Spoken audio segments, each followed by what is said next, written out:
In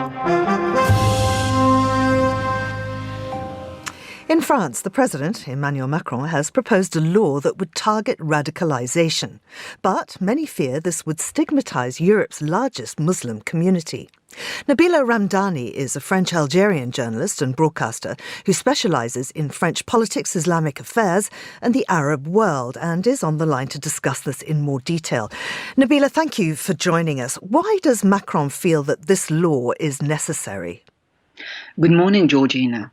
Well, this is a wide-ranging package of reforms, really, that has been discussed frequently over the past weeks and months even, and it very much represents Macron's position on Islam in France. Essentially, the draft law was unveiled yesterday, on Wednesday, and in the language of the Macron administration, it is aimed at combating Islamist radicalism. And Mr. Macron himself says he wants to stop separatists undermining the nation.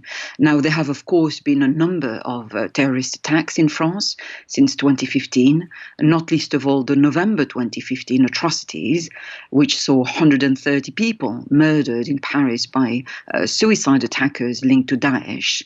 And most recently, of course, there was the terrible beheading of a teacher in October who had shown his classroom cartoons of the Prophet Muhammad. And this was followed by an attack inside the largest Catholic church in Nice, in the south of France, that killed 3. Now, what Mr. Macron is primarily alleging is that there is a clear link between such crimes and Muslim communities. The draft has changed a lot since it was originally proposed. I mean, he's had to row back on bits of it. Can you tell us a bit about its progress? Yes, well, essentially the draft law is effectively calling for stricter monitoring of Muslims in all aspects of their lives.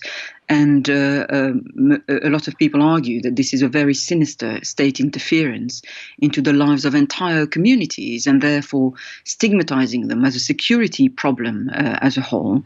I think the tone was set early October by Macron's separatism speech.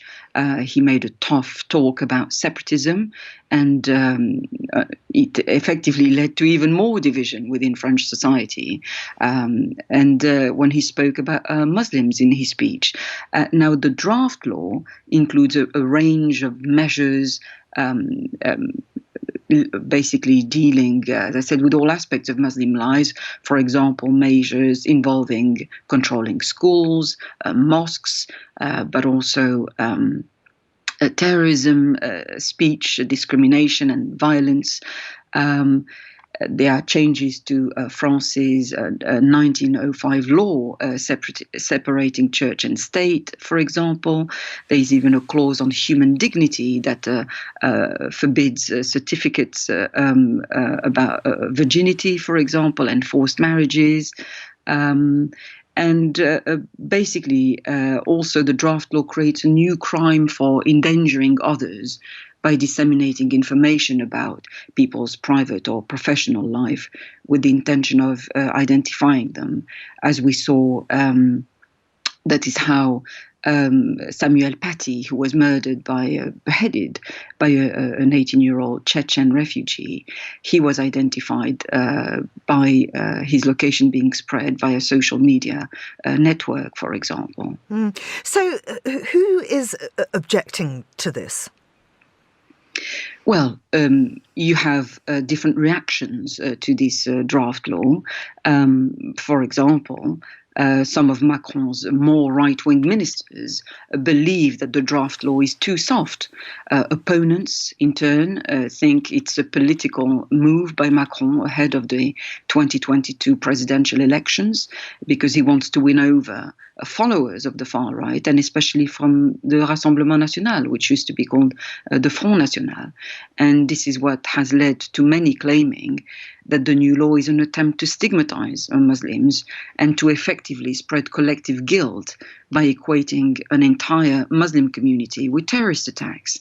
And it must be said that the most recent barbaric acts of terrorism in France were carried out by foreign nationals and not by French nationals. Do you think that danger of stigmatization is a very real problem? Yes, indeed, because the premise of the draft law is that there is a problem with Islam.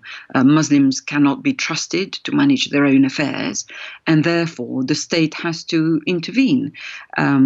The address by Emmanuel Macron early October, which led to the draft law, was meant to put a positive spin on new legislation allegedly aimed at better integration. But in fact, it led to accusations that Macron was encouraging extreme hate so as to impress far-right voters. Macron spoke about radicalized criminals in a manner that spread collective guilt, and his focus was on vile acts of terrorism, invariably carried out by drugged-up misfits who has to be said, psychological problems and an obsession with violence honed by TV and video games. But the truth is, the vast majority of France's 5 to 6 million Muslim citizens live exemplary lives, and tropes about no-go areas full of scheming supporters of groups like Al-Qaeda are as disgusting as they are untrue. So what do you think the pushback might be? Well, I think there will be an awful lot of reactions from civil society, and not least of all, Muslim groups who will object to this.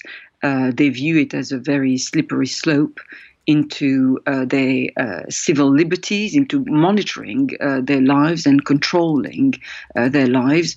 It has to be noted that this law on radicalization is supposed to deal with radicalization as a whole, but the main target is, of course, Muslims and Muslims only. Nabila, thank you very much indeed. That is Nabila Ramdani,